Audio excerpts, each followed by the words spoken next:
Item ಯಾವುದೇ ಇರಲಿ try ಮಾಡಿ ಆಚಿ ಚಿಕನ್ ಮಸಾಲಾ. ಆಚಿ ಚಿಕನ್ ಮಸಾಲಾ. ಸಿಎಂ ಬದಲಾವಣೆಯೋ ಅಥವಾ ಸಂಪುಟ ಸರ್ಜರಿಯೋ?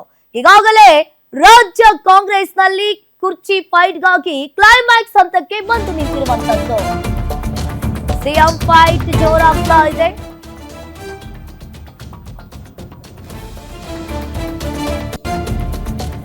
ಇನ್ನು ಕುರ್ಚಿ ಕ್ಲೈಮ್ಯಾಕ್ಸ್ಗೆ ಇವತ್ತೇ ತೆರೆ ಎಳೆಯುತ್ತಾ ಹೈಕಮಾಂಡ್ ಅನ್ನೋ ಪ್ರಶ್ನೆ.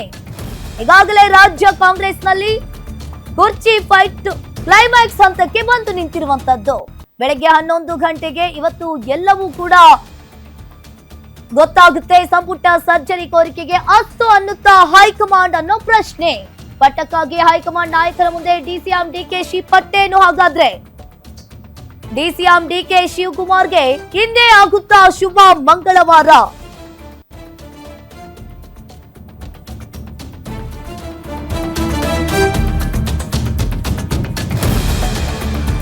ಸಿಎಂ ಬದಲಾವಣೆಯೋ ಅಥವಾ ಸಂಪುಟ ಸರ್ಜರಿಯೋ?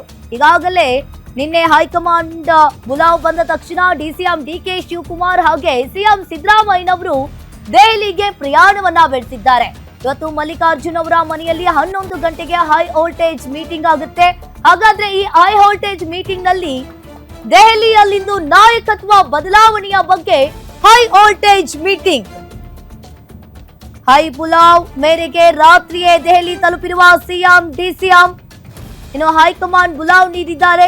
ಬೆಳಗ್ಗೆ 11 ಗಂಟೆಗೆ ರಾಹುಲ್ ಗಾಂಧಿ, ಖರ್ಗೆ, ವೇಣುಗೋಪಾಲ್ ಮಹತ್ವದ ಸಭೆ.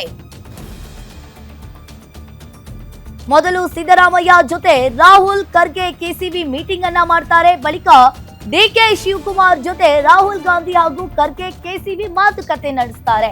ಸಪರೇಟ್ ಆಗಿ ಮಾತುಕತೆಯನ್ನ ಮಾಡ್ತಾರೆ. ಸಭೆ ಬಳಿಕ ಗುಡ್ ನ್ಯೂಸ್ ಸಿದ್ದರಾಮಯ್ಯಗೋ ಅಥವಾ ಡಿಕೆ ಶಿವಕುಮಾರ್ಗೋ ಅನ್ನೋ ಪ್ರಶ್ನೆ. ಈಗ ಡಿಸಿಎಂ ಡಿಕೆಶಿ ಕನಸಿಗೆ ಕಾಂಗ್ರೆಸ್ ಹೈಕಮಾಂಡ್ ಕೊಡುತ್ತಾ ಸಿಹಿ ಸುದ್ದಿ ಅನ್ನೋ ಪ್ರಶ್ನೆ. ದೆಹಲಿಯಲ್ಲಿಂದು ನಾಯಕತ್ವ ಬದಲಾವಣೆಯ ಬಗ್ಗೆ ಹೈ ವೋಲ್ಟೇಜ್ ಮೀಟಿಂಗ್. ಹೈಕಮಾಂಡ್ ಬುಲಾವ್ ಮೇರೆಗೆ ರಾತ್ರಿಯೇ ದೆಹಲಿ ತಲುಪಿರುವ ಸಿಎಂ ಹಾಗೂ ಡಿಸಿಎಂ. ಬೆಳಿಗ್ಗೆ 11 ಗಂಟೆಗೆ ರಾಹುಲ್ ಗಾಂಧಿ ಹಾಗೂ ಖರ್ಗೆ, ವೇಣುಗೋಪಾಲ್ ಮಹತ್ವದ ಸಭೆಯಾಗುತ್ತೆ.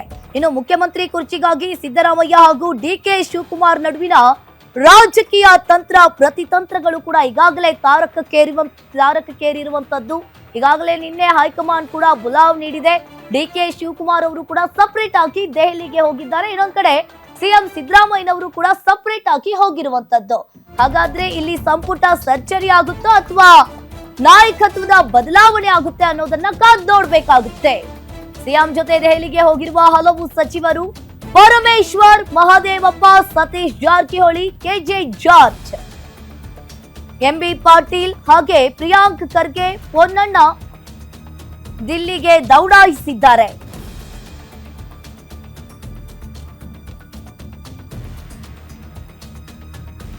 ಇಂದು ಎಚ್.ಕೆ. ಪಾಟೀಲ್, ಜಮೀರ್ ಅಹಮದ್ ದಿಲ್ಲಿಗೆ ಪಯಣವನ್ನ ಬೆಳೆಸಿದ್ದಾರೆ. ಒಂದ್ ಕಡೆ ಸಿಎಂ ಫೈಟ್ ಈಗ ತಾರಕಕ್ಕೇರಿರುವಂತದ್ದು. ಸಿದ್ದರಾಮಯ್ಯ ಪರ ಶಕ್ತಿ ಪ್ರದರ್ಶನಕ್ಕೆ ಹೋಗಿದ್ಯ ಆಪ್ತರ ದಂಡು.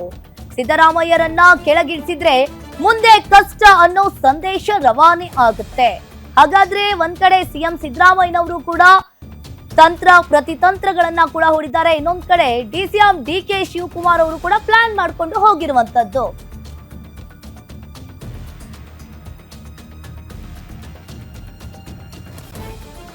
ಈ ಬಗ್ಗೆ ಹೆಚ್ಚಿನ ಡೀಟೇಲ್ಸ್ ಅನ್ನ ನೀಡ್ತಾರೆ political reporter Durgesh. Desk live ಸಂಪರ್ಕದಲ್ಲಿ ಜಾಯಿನ್ ಆಗಿದ್ದಾರೆ. ದುರ್ಗೇಶ್, ಈಗ ಒಂದ್ ಕಡೆ ಸಿಎಂ ಕುರ್ಚಿ ಫೈಟ್ ತಾರಕಕ್ಕೇರಿರುವಂತದ್ದು, ಇನ್ನೊಂದ್ ಕಡೆ ಸಿಎಂ ಸಿದ್ದರಾಮಯ್ಯನವರು ಕೂಡ ಸಿಕ್ಕಾಪಟ್ಟೆ ಪ್ಲಾನ್ ಮಾಡ್ಕೊಂಡು ದೆಹಲಿಗೆ ಹೋಗಿದ್ದಾರೆ. ಅದು ಕೂಡ ಸಚಿವರ ದಂಡೆ ಅವ್ರ ಜೊತೆ ಆಗಮಿಸಿದೆ. ಇನ್ನೊಂದ್ ಕಡೆ ಡಿಕೆ ಶಿವಕುಮಾರ್ ಅವರಿಗೆ ಸಪೋರ್ಟ್ ಮಾಡೋದಕ್ಕೆ ಅವರ ತಮ್ಮ ಡಿಕೆ ಸುರೇಶ್ ಅವರು ಕೂಡ ಈಗಾಗಲೇ ದೆಹಲಿಗೆ ದೌಡಾಯಿಸಿರುವಂತದ್ದು. ಇವತ್ತು 11 ಗಂಟೆಗೆ ಹೈ ವೋಲ್ಟೇಜ್ ಮೀಟಿಂಗ್ ಆಗುತ್ತೆ. ಈ ಹೈ ವೋಲ್ಟೇಜ್ ಮೀಟಿಂಗ್ ನಲ್ಲಿ ಸಂಪುಟ ಸರ್ಜರಿಯ ಬಗ್ಗೆ ಮಾತುಕತೆ ಆಗುತ್ತಾ ಅಥವಾ ನಾಯಕತ್ವದ ಬದಲಾವಣೆಯ ಬಗ್ಗೆ ಆಗುತ್ತಾ ಅನ್ನೋದು ಒಂದು ದೊಡ್ಡ ಪ್ರಶ್ನೆ ಎದ್ದಿರುವಂತದ್ದು. ಏನಿದೆ ಇದ್ರ ಬಗ್ಗೆ ಹೆಚ್ಚಿನ ಡೀಟೇಲ್ಸ್ ದುರ್ಗೇಶ್? ಎಸ್ ಅಂಕಿತ, ರಾಜ್ಯದಲ್ಲಿ ಪವರ್ ಶೇರಿಂಗ್ ಫೈಟ್ ಸಾಕಷ್ಟು ಜೋರಾಗಿರುವಂಥದ್ದು. ಕಳೆದ 3 ವರ್ಷದಿಂದಲೂ ಕೂಡ DCM DK ಶಿವಕುಮಾರ್ CM ಪಟ್ಟದ ಆಸೆಯನ್ನು ಇಟ್ಕೊಂಡು ಕನಸು ಕಾಣ್ತಾ ಇದ್ರು. ಇದೀಗ ಆ ಒಂದು ಸೂಕ್ತ ಸಮಯ ಬಂದಿದೆಯಾ ಅನ್ನುವಂಥದ್ದು ಬಹಳ ಚರ್ಚೆ ಆಗ್ತಾ ಇದೆ. DCM DK ಶಿವಕುಮಾರ್ ದೆಹಲಿ ಪ್ರವಾಸ ಕೈಗೊಂಡಾಗೆಲ್ಲ ಹೈಕಮಾಂಡ್ ನಾಯಕರನ್ನ ಭೇಟಿಯಾಗಿ ಚರ್ಚೆ ಮಾಡ್ತಾ ಇದ್ರು. ಜೊತೆಗೆ ನನಗೊಂದು ಅವಕಾಶವನ್ನು ಮಾಡಿಕೊಡಿ ಅನ್ನುವಂಥ ಪಟ್ಟನ್ನ ಹಿಡಿದಿದ್ರು.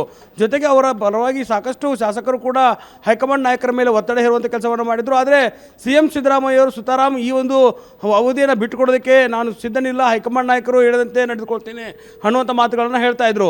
ಜೊತೆಗೆ DCM ಮತ್ತು CM ನಡುವಿನ ಈ ಒಂದು ಪವರ್ ಶೇರಿಂಗ್ ಮತ್ತು ನಾಯಕತ್ವದ ಫೈಟ್ ವಿಚಾರಕ್ಕೆ ಸಂಬಂಧಪಟ್ಟಂತೆ ಹೈಕಮಾಂಡ್ ನಾಯಕರೇ ನಿರ್ಧಾರ ಮಾಡಬೇಕಾಗಿದೆ. ಹೀಗಾಗಿ ಇವತ್ತು CM Siddaramaiah DCM DK Shivakumar ಅವರ ಜೊತೆಗೆ ಬೆಳಗ್ಗೆ 11 ಗಂಟೆಗೆ ಏನು AICC ಕಚೇರಿಯಲ್ಲಿ ಮಹತ್ವದ ಸಭೆಯನ್ನು ಕರೆಯಲಾಗಿದೆ. ಈ ಒಂದು ಸಭೆಯನ್ನು ಹೈ ವೋಲ್ಟೇಜ್ ಸಭೆ ಅಂತ ಕರೆಯಲಾಗ್ತದೆ. ಯಾಕಂದರೆ ರಾಜ್ಯದ ನಾಯಕತ್ವದ ಬದಲಾವಣೆ ವಿಚಾರಕ್ಕೆ ಸಾಕಷ್ಟು ಚರ್ಚೆ ಆಗ್ತಾ ಇದೆ. ಇಂಥದ್ದೊಂದು ಸಂದರ್ಭದಲ್ಲಿ DK ಶಿವಕುಮಾರ್ ಅವರಿಗೆ ಗುಡ್ ನ್ಯೂಸನ್ನು ಹೈಕಮಾಂಡ್ ನಾಯಕರು ಕೊಡ್ತಾರೆ. ಯಾಕಂದರೆ 50-50 ಸೂತ್ರದಡಿ ಏನು 2.5 ವರ್ಷಕ್ಕೆ ಅಧಿಕಾರವನ್ನು ಸಿದ್ದರಾಮಯ್ಯನವರು ಬಿಟ್ಟುಕೊಡ್ಬೇಕು ಅನ್ನುವಂಥ ಪಟ್ಟಣ ಹಿಡಿದಿದ್ರು DK ಶಿವಕುಮಾರ್. ಆದರೆ ಸರ್ಕಾರಕ್ಕೆ ಇದೀಗ 3 ವರ್ಷ ಪೂರೈಸುವಂಥ ಸಂದರ್ಭದಲ್ಲಿ DK ಶಿವಕುಮಾರ್ಗೆ ಒಂದು ಅವಕಾಶ ಸಿಗಬೇಕು ಅನ್ನುವಂಥದ್ದು ಅವರ ಬೆಂಬಲಿಗರ ವಾದವಾಗಿದೆ. ಹೀಗಾಗಿ ಒಂದು ಕಡೆ CM ಸಿದ್ದರಾಮಯ್ಯ ಅವರ ಪರವಾಗಿರುವಂಥ ಸಚಿವರು ಕೂಡ ಈ ಅವಧಿಯನ್ನು ಸಿದ್ದರಾಮಯ್ಯನವರು ಮುಗಿಸಬೇಕು, ಯಾವುದೇ ಕಾರಣಕ್ಕೂ ಕೂಡ ಬದಲಾವಣೆ ಬೇಡ ಅನ್ನುವಂಥ ಒಂದು ಸಂದೇಶವನ್ನು ಇವತ್ತು ದೆಹಲಿ ಪ್ರವಾಸವನ್ನು ಕೈಗೊಂಡಿರುವಂಥದ್ದು. ಪ್ರಮುಖವಾಗಿ ಪರಮೇಶ್ವರ್, ಸತೀಶ್ ಜಾರಕಿಹೊಳಿ, MB ಪಾಟೀಲ್, ಪೊನ್ನಣ್ಣ ಸೇರಿದಂತೆ ಹಲವಾರು ನಾಯಕರು ದೆಹಲಿಗೆ ತೆರಳಿದ್ದಾರೆ. CM ಸಿದ್ದರಾಮಯ್ಯ ಆಪ್ತರಾಗಿ ಗುರುತಿಸಿಕೊಂಡರೆ ಇವರೆಲ್ಲರೂ ಕೂಡ ಹೈಕಮಾಂಡ್ ನಾಯಕರನ್ನು ಭೇಟಿಯಾಗಿ ಈ ಒಂದು ಅವಧಿಗೆ CM ಬದಲಾವಣೆ ಬೇಡ, ಮುಂದಿನ ದಿನಗಳಲ್ಲಿ DK ಶಿವಕುಮಾರ್ ಅವರಿಗೆ ಅವಕಾಶವನ್ನು ಮಾಡಿಕೊಡಿ ಅನ್ನುವಂಥ ನಿಟ್ಟಿನಲ್ಲೂ ಕೂಡ ಮನವಿ ಮಾಡೋ ಸಾಧ್ಯತೆ ಇದೆ. ಜೊತೆಗೆ DK ಶಿವಕುಮಾರ್ ಪರವಾಗಿ DK ಸುರೇಶ್ ಅವರು ಇರುವಂಥದ್ದು. ಯಾಕಂದರೆ ಆ ಒಂದು ಅಧಿಕಾರ ಹಂಚಿಕೆ ಸಂದರ್ಭದಲ್ಲಿ DK ಸುರೇಶ್ ಕೂಡ ಸಾಕ್ಷಿಯಾಗಿದ್ದರು. ಜೊತೆಗೆ AICC ನಾಯಕರ ಜೊತೆಗೆ ಏನು ಚರ್ಚೆ ನಡೀತಾ ಇತ್ತು ಆ ಸಂದರ್ಭದಲ್ಲಿ DK ಸುರೇಶ್ ಅವತ್ತಿದ್ರು ಅನ್ನುವಂಥ ಮಾತಿರುವಂಥದ್ದು. ಹೀಗಾಗಿ ಹೈಕಮಾಂಡ್ ನಾಯಕರಿಗೆ ನೀವು ಕೊಟ್ಟಿರುವಂಥ ಮಾತನ್ನು ಈಡೇರಿಸಿ ಅನ್ನುವಂಥ ಒಂದು ಪಟ್ಟನ್ನು ಬಿಗಿಡಿದುಕೊಳ್ಳೋದಕ್ಕೆ DK ಶಿವಕುಮಾರ್ ಪರ DK ಸುರೇಶ್ ಹೋಗಿರುವಂಥದ್ದು. ಹೀಗಾಗಿ ಇವತ್ತು ಬೆಳಗ್ಗೆ ನಡೆಯುವಂಥ 11 ಗಂಟೆಗೆ ನಡೆಯುವಂಥ ಹೈ ವೋಲ್ಟೇಜ್ ಸಭೆಯಲ್ಲಿ Rahul Gandhi, KC Venugopal, Surjewala, CM Siddaramaiah, DCM DK Shivakumar, AICC ಅಧ್ಯಕ್ಷರಾಗಿರುವಂಥ Mallikarjun Kharge ಸೇರಿದಂತೆ ಹಲವಾರು ನಾಯಕರು, ಪ್ರಮುಖ ನಾಯಕರು ಭಾಗಿಯಾಗ್ತಾರೆ. ಆ ಒಂದು ಸಭೆಯಲ್ಲಿ ರಾಜ್ಯಸಭೆ ಮತ್ತು ವಿಧಾನ ಪರಿಷತ್ ಚುನಾವಣೆಯ ಬಗ್ಗೆ ಚರ್ಚೆ ಆಗುತ್ತೆ ಅನ್ನುವಂಥದ್ದು ಅಧಿಕೃತವಾಗಿ ಮಾಹಿತಿ ಇದ್ದರೂ ಕೂಡ ರಾಜ್ಯ ರಾಜಕೀಯದಲ್ಲಿ ನಡೀತಿರುವಂಥ ಪವರ್ ಶೇರಿಂಗ್ ಫೈಟ್ ಬಗ್ಗೆ ಒಂದಿಷ್ಟು ಚರ್ಚೆ ಆಗುತ್ತೆ. ಇದಕ್ಕೆ ಒಂದು ಕ್ಲಾರಿಟಿಯನ್ನು ಪಡೆದುಕೊಳ್ಳಲೇಬೇಕು ಅನ್ನುವಂಥ ಹಠಕ್ಕೆ DK ಶಿವಕುಮಾರ್ ಬಿದ್ದಿರುವಂಥದ್ದು. CM ಸಿದ್ದರಾಮಯ್ಯ ಅವರು ಕೂಡ ಮಾನಸಿಕವಾಗಿ ಅಧಿಕಾರವನ್ನು ಬಿಟ್ಟುಕೊಡೋದಕ್ಕೆ ಸಿದ್ಧರಾಗಿದ್ದಾರೆ ಅನ್ನುವಂಥ ಮಾಹಿತಿ ಇರೋದರಿಂದ DCM DK ಶಿವಕುಮಾರ್ ಅವರಿಗೆ ಅವಕಾಶ ಸಿಗುತ್ತಾ ಅಥವಾ ಹೈಕಮಾಂಡ್ ನಾಯಕರು CM ಸಿದ್ದರಾಮಯ್ಯ ಅವರನ್ನೇ ಮುಂದುವರಿಸಿ ಸಚಿವ ಸಂಪುಟ ಪುನರಚನೆಗೆ ಏನಾದರೂ ಅವಕಾಶ ಮಾಡಿಕೊಟ್ರೆ CM ಸಿದ್ದರಾಮಯ್ಯ ಈಗಾಗಲೇ ಒಂದಿಷ್ಟು ನಿಷ್ಕ್ರಿಯರಾಗಿರುವಂಥ ಮತ್ತು ಗ್ಯಾರಂಟಿ ಯೋಜನೆಗಳು ಸಚಿವರ ಒಂದು ಇಲಾಖೆಯಲ್ಲಿ ಕಾರ್ಯವೈಖರಿಯ ವರದಿಯನ್ನು ಪಡೆದಿದ್ದಾರೆ. ಆ ಒಂದು ವರದಿಯನ್ನು ಇಟ್ಕೊಂಡು 15ಕ್ಕೂ ಹೆಚ್ಚು ಸಚಿವರಿಗೆ ಕೋಕ್ ಕೊಡ್ತಾರೆ ಅನ್ನುವಂಥ ಮಾಹಿತಿ ಇರುವಂಥದ್ದು. ಹೀಗಾಗಿ ಈ ಒಂದು ಸಭೆ ಬಹಳ ಮಹತ್ವವನ್ನು ಪಡೆದುಕೊಂಡಿದ್ದಕ್ಕಿಂತ ರಾಜ್ಯ ರಾಜಕೀಯದಲ್ಲಿ ಈ ಒಂದು ಹೈ ವೋಲ್ಟೇಜ್ ಸಭೆ ಯಾವ ರೀತಿ ಬದಲಾವಣೆಯ ಬಿರುಗಾಳಿ ಎಬ್ಬಿಸುತ್ತೆ, DCM DK ಶಿವಕುಮಾರ್ ಅವರಿಗೆ ಅಧಿಕಾರ ಸಿಗದೆ ಹೋದರೆ ಮುಂದಿನ ದಿನಗಳಲ್ಲಿ ಯಾವ ರೀತಿ ಕಾಂಗ್ರೆಸ್ ಸರ್ಕಾರ ನಡೆಯುತ್ತೆ ಮತ್ತು ಕಾಂಗ್ರೆಸ್ಗೆ ಎಷ್ಟರ ಮಟ್ಟಿಗೆ ಇದು ಪರಿಣಾಮವನ್ನು ಬೀರುತ್ತೆ ಅನ್ನೋದು ಕೂಡ ಮುಖ್ಯ ಆಗುತ್ತೆ. ಯಾಕಂದರೆ DCM DK ಶಿವಕುಮಾರ್ ಅವರ ಪರವಾಗಿ ಸಾಕಷ್ಟು 60ರಿಂದ 70-80ಕ್ಕೂ ಹೆಚ್ಚು ಶಾಸಕರಿದ್ದಾರೆ.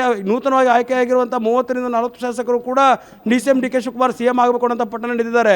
ಒಂದು ಕಡೆ ಹೈಕಮಾಂಡ್ ನಿರ್ಧಾರವನ್ನು ಮಾಡಲೇಬೇಕನ್ನುವ ನಿಟ್ಟಿನಲ್ಲಿ ಒತ್ತಡವನ್ನು ಕೂಡ ಹೇರ್ತಿರುವಂಥದ್ದು. ಇತ್ತ CM ಸಿದ್ದರಾಮಯ್ಯ ಪರವಾಗಿರುವಂಥ ಸಚಿವರು ಕೂಡ ಈ ವಿಚಾರಕ್ಕೆ ಕ್ಲಾರಿಟಿಯನ್ನು ಕೊಟ್ಟು ಒಂದು ಸ್ಪಷ್ಟನೆಯನ್ನು ಕೊಟ್ಟು ಎಲ್ಲದಕ್ಕೂ ಕೂಡ ಬ್ರೇಕ್ ಹಾಕಬೇಕು ಅನ್ನುವಂಥ ಒತ್ತಡವನ್ನು ಇರುವಂಥ ಕೆಲಸವನ್ನು ಮಾಡಿರುವಂಥದ್ದು.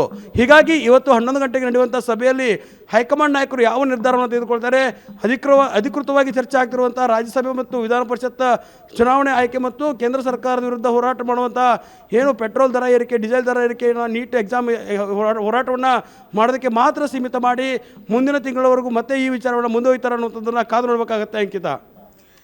ದುರ್ಗೇಶ್, ಈಗ ಒಂದ್ ಕಡೆ DCM DK ಶಿವಕುಮಾರ್ ಅವರು ನಿನ್ನೆ ಹೈಕಮಾಂಡ್ ನಿಂದ ಬುಲಾವ್ ಬಂದ ತಕ್ಷಣ ಅಜಯ್ ಅವರನ್ನ ಕೂಡ ಭೇಟಿ ಮಾಡಿ ದೇವರ ದರ್ಶನವನ್ನ ಪಡ್ಕೊಂಡು ಮುಗುಳ್ನಗುತ್ತಾ ಈಗಾಗಲೇ ದೆಹಲಿಗೆ ಪ್ರಯಾಣವನ್ನ ಬೆಳೆಸಿರುವಂತದ್ದು. ಇವತ್ತು ಹೈ ವೋಲ್ಟೇಜ್ ಮೀಟಿಂಗ್ ಕೂಡ ಆಗುತ್ತೆ.